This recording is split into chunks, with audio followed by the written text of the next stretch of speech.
Part 2 Readings. Reading number 1. Title: Fascism. Eugen Weber's Foreword. The selections in this reading are taken both from friendly and from hostile sources, and they suggest the variety of guises in which fascism may appear.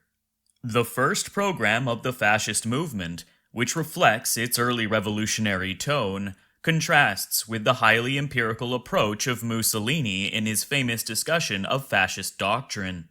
The communist analysis of fascist phenomena, on the other hand, seems at least partially borne out by the views of Wyndham Lewis, a British painter and writer, in brackets 1884 to 1957, end brackets, who was attracted by the more reactionary aspects of fascism, although he expresses his sympathy in radical terms. This contradictory aspect is one of the chief characteristics of fascism, and one which a comparison between the many statements that follow and the movements they represent will bear out. End of Eugen Weber's foreword for reading number 1.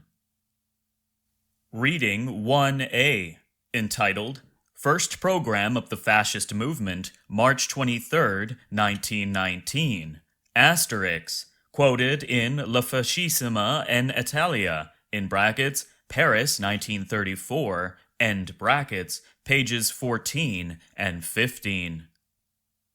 Number 1.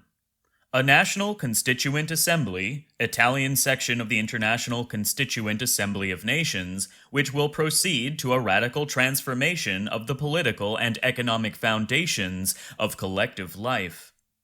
Number 2.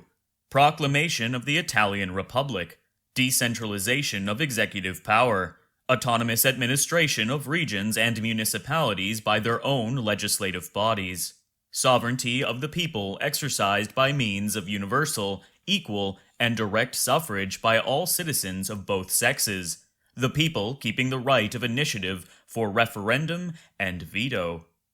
Number 3. Abolition of the Senate, suppression of political police, election of magistrates independently of the executive power. Number 4. Suppression of all titles of nobility and orders of knighthood. Number 5. Suppression of compulsory military service. Number 6. Freedom of opinion, of conscience, and of belief, freedom of association and of the press. Number 7. An educational system, general and professional, open to all. Number 8. A maximum of public health measures. Number 9. Suppression of limited liability companies and shareholding companies, suppression of all forms of speculation, suppression of banks and stock exchanges. Number 10. Census and taxation of private wealth, confiscation of unproductive revenues. Number 11. Prohibition of child labor under the age of 16, 8-hour day. Number 12.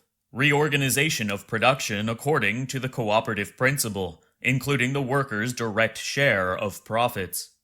Number 13. Abolition of secret diplomacy. Number 14. Foreign policy inspired by international solidarity and national independence within a confederation of states. End of reading 1A.